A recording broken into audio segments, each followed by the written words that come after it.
Pessoal, antes de começar a assistir o vídeo, por favor não deixe de dar um like, pois ajudará muito no crescimento do canal.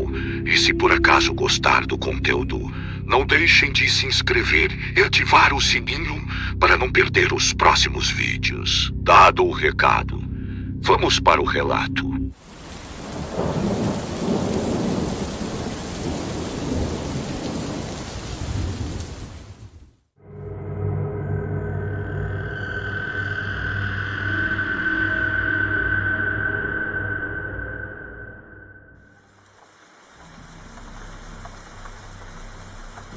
Hoje eu irei compartilhar com vocês um relato pessoal que me levou a um dos lugares mais sinistros e intrigantes que eu já visitei.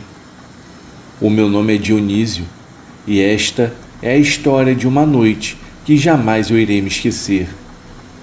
Atualmente eu tenho 62 anos de idade, mas foi no ano de 1994 que isso aconteceu. Na época, eu morava na zona norte de São Paulo, mas eu sou natural do Piauí Carneiro, uma pacata cidade no interior do Ceará. Certo dia eu fui chamado no meu setor de trabalho para comparecer ao escritório da empresa onde eu trabalhava. Disseram-me que alguém havia me ligado e que gostaria muito de falar comigo. Eu esperei um pouco no escritório, pois a pessoa havia prometido retornar a ligação em 10 minutos. Quando eu atendi o telefone, a voz do outro lado era do meu velho amigo chamado Paulinho, que trabalhava na Bolsa de Valores de São Paulo. Ele pediu para que eu fosse ao velório do seu tio, que estava sendo velado no cemitério Chora Menino, localizado na Zona Norte. Agradeci a Paulinho por me avisar, pois sempre que eu podia, eu trocava algumas palavras com o agora falecido Alberto, que partiu tão jovem. Falei para o Paulinho que eu passaria no velório logo após eu sair do trabalho, às 5 horas da tarde. Quando o alarme tocou, o meu turno chegou ao fim e fui direto para o cemitério, que também não ficava tão distante de onde eu trabalhava. Ao chegar próximo e parar em um farol, avistei um imenso muro branco ao lado de uma avenida movimentada. Presumi que a entrada fosse ali, especialmente porque havia uma floricultura ao lado de uma rua que na época nem mesmo era asfaltada. Essa rua, parecendo ser um beco sem saída, ficava entre a floricultura e o muro do cemitério. Sem hesitar, estacionei o carro na rua sem saída e entrei por aquele portãozinho lateral. O que aconteceu a seguir me fez questionar a minha sanidade. As ruas estreitas e escuras, aqueles túmulos assustadores e o odor insuportável. Eu estava prestes a me perder em um labirinto de morte. Logo ao entrar, uma sensação estranha e um mau cheiro intenso haviam tomado conta do ambiente. Claro que esse odor fazia parte, pois eu estava em um cemitério cheio de sepulcros. Isso foi o que passou em minha mente naquele momento, enquanto eu tentava controlar o meu pânico. Nunca havia passado pela minha cabeça que eu tinha entrado pelos fundos daquele cemitério e que estava muito distante do local do velório. Eram apenas sepulcros e mais sepulcros. Eu andei por um longo tempo nas entranhas daquele imenso cemitério, fascinado com todas aquelas construções. Além disso, eu ficava imaginando coisas tolas do tipo: eles que estão aqui mortos, na verdade não precisam disso tudo, senão os vivos. Estou sendo sincero, não me julguem por meu pensamento. É que um homem, quando está só em algum lugar deserto, tende a filosofar. Comecei também a ler as lápides com os nomes e datas dos falecidos, tudo isso por pura curiosidade, e acabei me distraindo com tantos detalhes. Em certo momento, quando pensei que não poderia ficar pior, deparei-me com um túmulo rompido e uma rachadura enorme em sua estrutura. O mau cheiro era insuportável e uma oferenda macabra indicava rituais de magia negra naquele local, com galinha preta, cachaça e até algumas cédulas de dinheiro, moedas e outras coisas mais. Como já estava escurecendo, não consegui ver nada através daquela abertura que mais parecia que o túmulo havia sido violado. O odor, bem mais forte do que eu sentia ao entrar, fez-me perceber que quão longe eu tinha ido sem perceber. Eu nem mesmo sabia como voltar. O pânico e o desespero haviam tomado conta de mim naquele momento. Eu fiquei apavorado por não ter mais noção do caminho de volta. Foi aí que notei que eu fui induzido a ir tão longe por uma força invisível. Talvez até mesmo a minha curiosidade, pois nem sempre temos a oportunidade ou a falta de sorte de estar só em um lugar como aquele. A escuridão intensificava-se a cada instante, no mesmo ritmo do meu medo, ao ponto de começar a ter a impressão de ver e ouvir coisas. Eu preferia acreditar que era o meu medo que fazia isso comigo. Eu tentava desesperadamente me acalmar e reconhecer os corredores pelos quais eu tinha passado em alguns momentos. Enquanto eu andava à procura incessante da saída, eu tinha a impressão de ver vultos passarem de uma sepultura para outra. Eu estava em uma busca desesperada por uma saída. Depois de muito tempo e de muitas tentativas que acabaram em frustrações, enfim, eu acabei de volta ao portão por onde eu havia entrado. Foi um alívio indescritível quando ouvi a buzina de um veículo e me conduzi na direção da avenida lateral do cemitério. Finalmente, eu havia encontrado o portão lateral pelo qual eu havia entrado.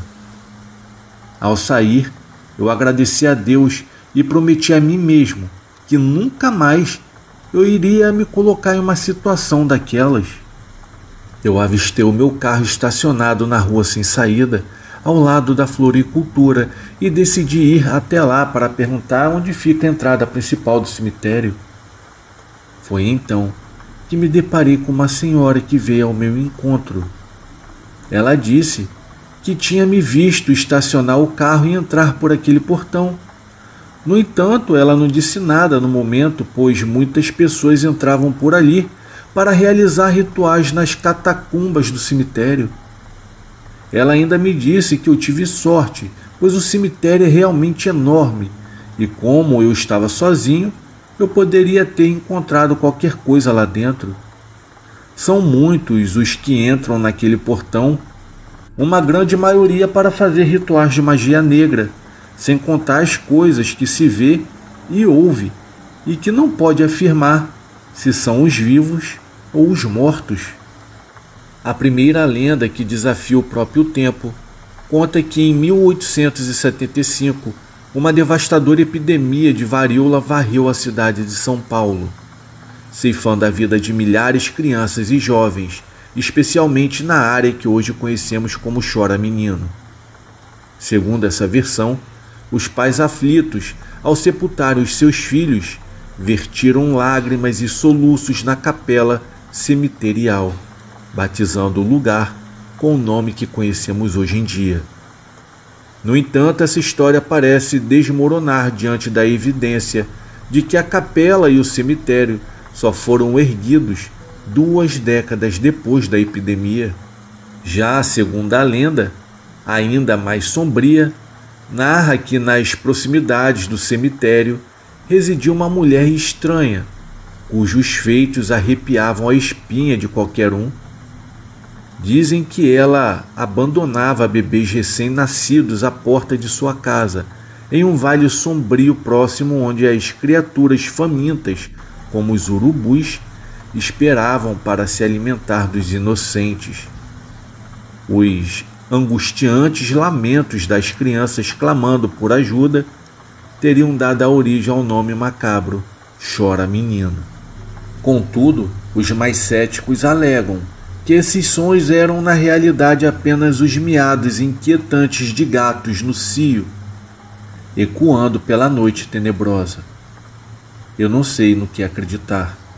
Só sei que ao final da conversa, eu peguei a mão daquela mulher em sinal de agradecimento e quando toquei a mão dela, estava totalmente fria. Assustado, a soltei imediatamente e me afastei em direção ao meu veículo estacionado. Ela deu uma gargalhada terrível e, para o meu espanto, ela entrou por aquele portão e sumiu na escuridão assustadora daquele lugar. Desejo nunca mais passar por uma outra experiência como essa. Eu desejo a todos uma boa noite.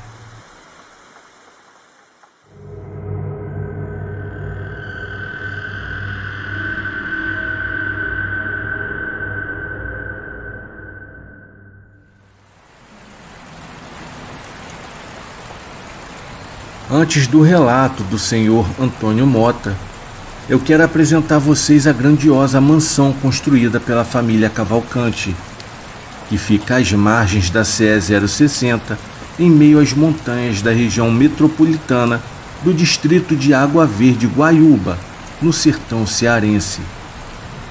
Ela foi construída possivelmente com a mão de obra escrava, o que era comum na época.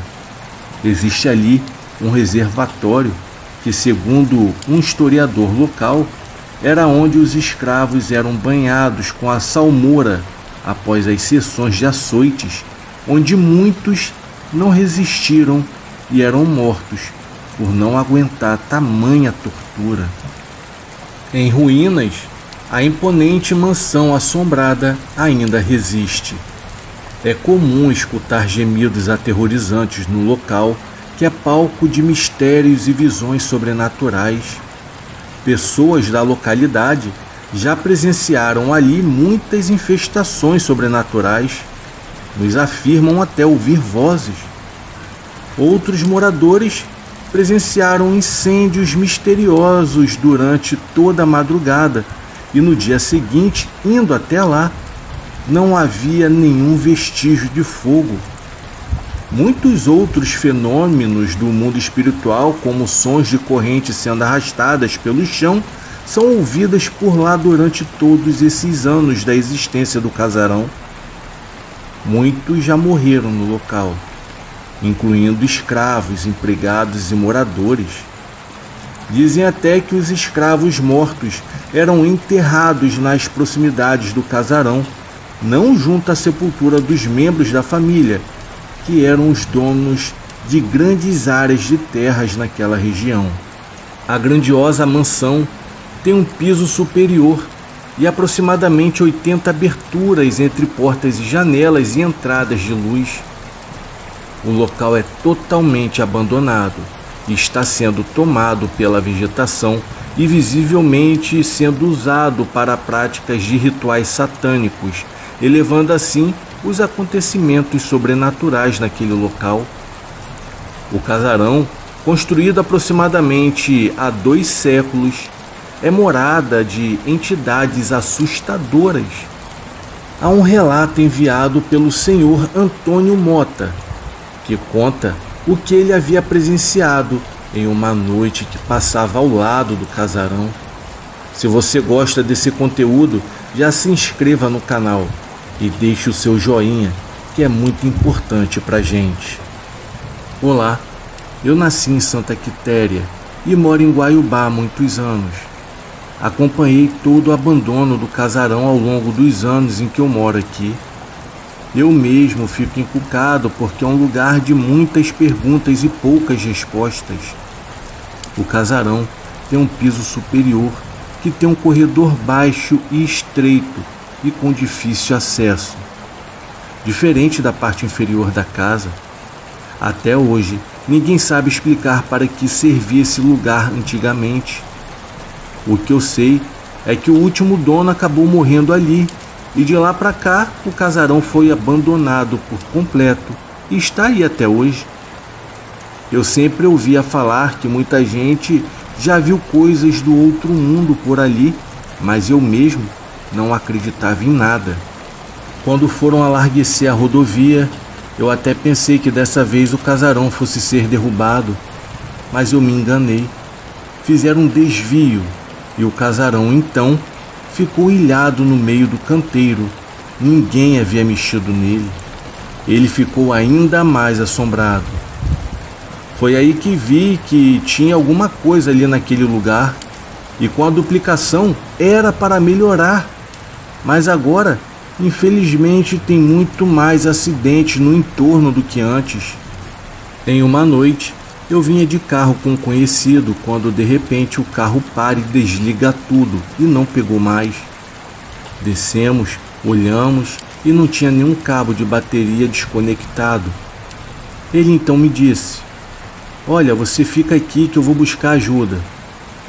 Eu fiquei ali esperando em pé, encostado no carro, de frente para aquele maldito casarão. E o motorista que estava comigo acabou demorando muito para voltar. Eu fiquei ali sozinho, não passava ninguém, a não ser algum carro em alta velocidade, e nem adiantava eu dar sinal com a mão, pois ninguém parava por ali. Foi aí que eu ouço do nada um converseiro danado que vinha lá de dentro daquele casarão. Era como se fossem duas pessoas conversando em um nível bem acalorado, embora eu não entendesse nada do que era dito. Ao ver aquilo, eu pensei comigo: quem poderia estar ali dentro conversando naquela hora e naquela escuridão? Porém, eu estava bem curioso e resolvi me aproximar. E misteriosamente, a conversa acabou. Assustado, eu voltei para o carro que estava na beira da estrada. Então, eu escuto uma pancada. Eu não sei o que era. E instantaneamente eu comecei a me lembrar das histórias em que eu ouvia o povo contar sobre fenômenos sobrenaturais que ocorriam dentro daquele casarão. Infelizmente eu tinha que esperar, não tinha jeito.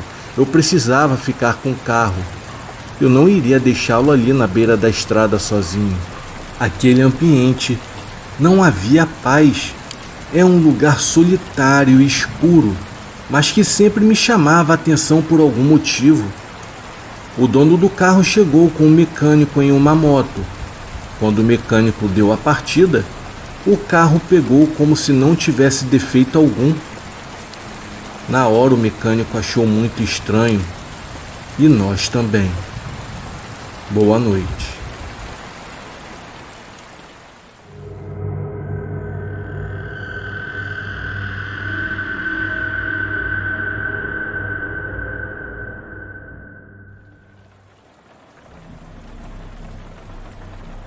Eu tive vários problemas de sono nos últimos anos, incluindo crises de insônia, terrores noturnos e gritos durante o sono. Vários médicos me prescreveram todos os tipos de medicamentos para me ajudar a dormir, mas sempre foram soluções temporárias. Tentei também coisas mais naturais, como exercícios respiratórios, meditações e escrita. Este último é o meu favorito. E nas noites em que eu não consigo dormir, colocar então os meus pensamentos no papel tem me ajudado muito. Eu tenho um pequeno diário que mantenho ao lado da cama para as noites longas. Normalmente, eu escrevo bobagens e ideias aleatórias que passam pela minha cabeça. Mas na noite passada, foi bem diferente. Anotação do diário. Quinta-feira, feriado, 7 de junho, 11h55 da noite. A minha esposa está dormindo há 1 hora, sem sequer ouvir os barulhos lá de fora. A princípio, pensei que fosse o barulho do trânsito, pois o nosso complexo de apartamentos foi construído próximo a uma interestadual, separado apenas por uma cerca de arame e uma barreira de concreto. À noite, gostamos de abrir a janela para deixar entrar um pouco de ar frio, mas como consequência, ouvimos o zumbido constante dos carros que passam. Eu não tenho dormido bem por um bom tempo, então comecei a tentar dormir fechando os olhos e não pensando em nada. Papai! Não, papai! Papai! Uma vozinha assustadora gritou à noite. Eu abri os olhos e olhei para minha esposa que ainda estava dormindo. Eu não queria acordá-la. Então, rolei para fora da cama e pisei no chão. Eu parei de frente para as persianas e as abri. Estávamos no segundo andar. Então, eu podia ver o pequeno estacionamento e a calçada do lado de fora. No final do bairro, havia uma pequena estrutura com areia. Os meus olhos vagaram em sua direção. Nada incomum. Estava quieto lá fora, exceto pelo barulho dos carros que passavam na rodovia. Não importa, pensei comigo. Provavelmente eu estou apenas ouvindo coisas. Eu estava acordado, não havia como voltar a dormir tão cedo. Juntei minhas mãos e brinquei com os meus dedos, tentando me distrair, mas congelei com o som da risada de uma criança entrando pela janela que estava aberta. Talvez eu tenha visto muitos filmes de terror, mas algo na risada me deixou desconfortável.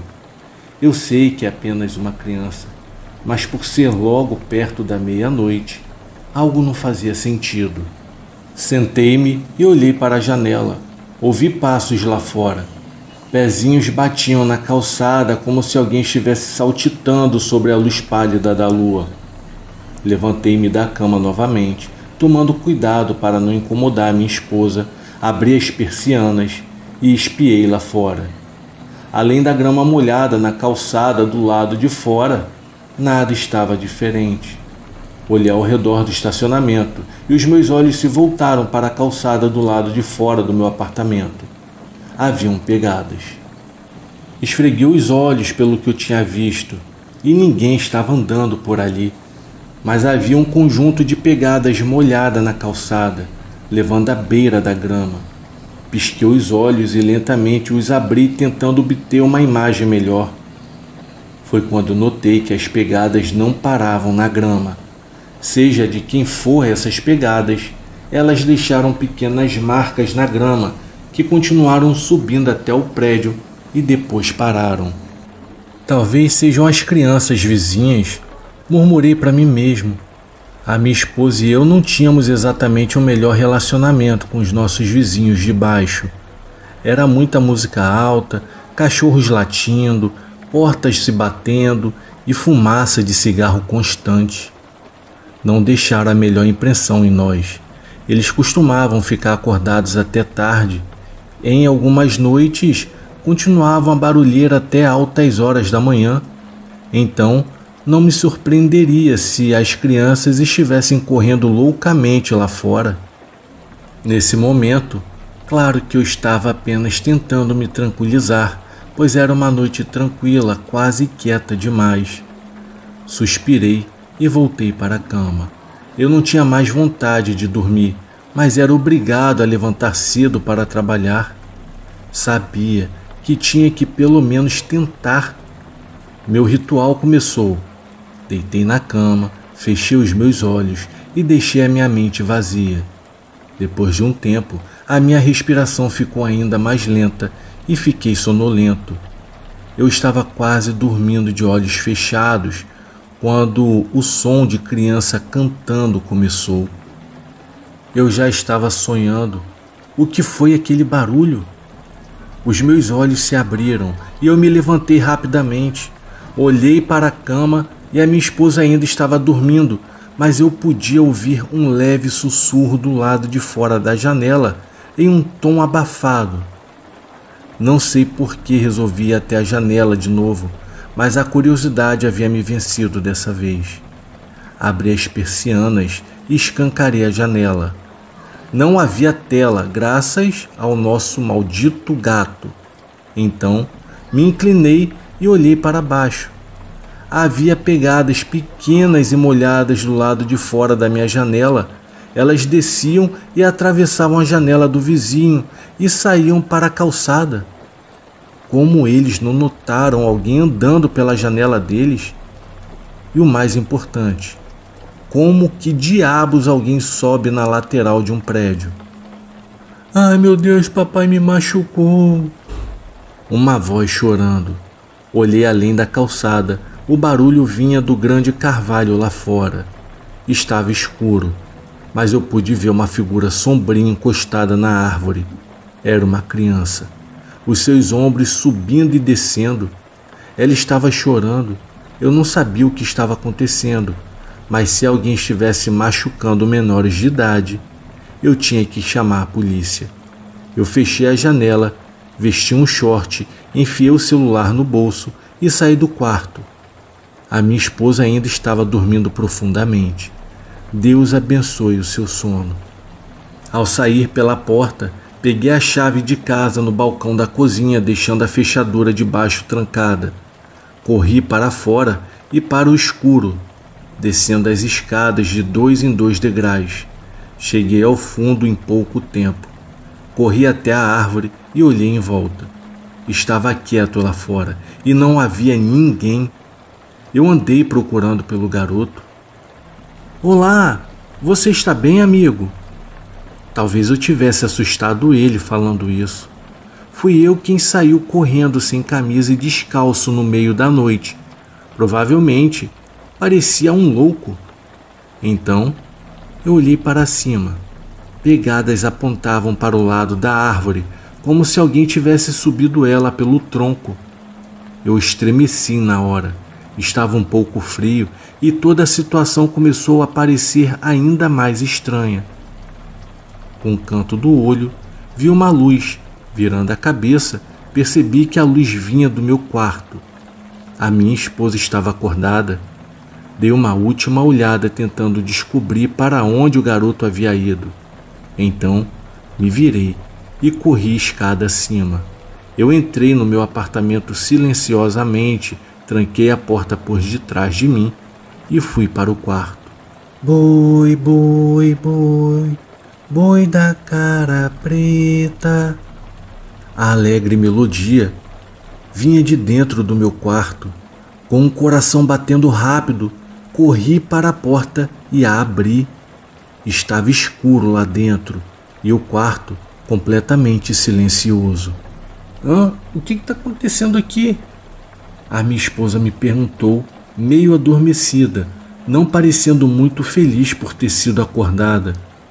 Olhei ao redor novamente.